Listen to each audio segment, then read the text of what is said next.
بسم اللہ الرحمن الرحیم۔ صحیح بخاری حدیث نمبر 20۔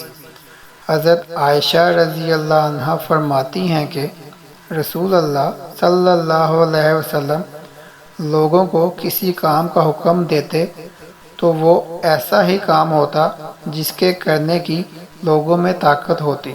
اس پر صحابہ رضی اللہ عنہ نے عرض کیا کہ یا رسول اللہ، ہم لوگ تو آپ جیسے نہیں ہیں، آپ تو معصوم ہیں اور آپ کی اللہ پاک نے اگلی پچھلی سب لغزشیں معاف فرما دی ہیں، اس لیے ہمیں اپنے سے کچھ زیادہ عبادت کرنے کا حکم فرمائیے۔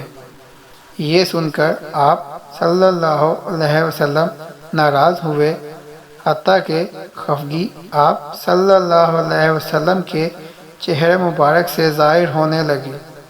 پھر فرمایا کہ بے شک میں تم سب سے زیادہ اللہ سے ڈرتا ہوں اور تم سب سے زیادہ اسے جانتا ہوں، پس تم مجھ سے بڑھ کر عبادت نہیں کر سکتے۔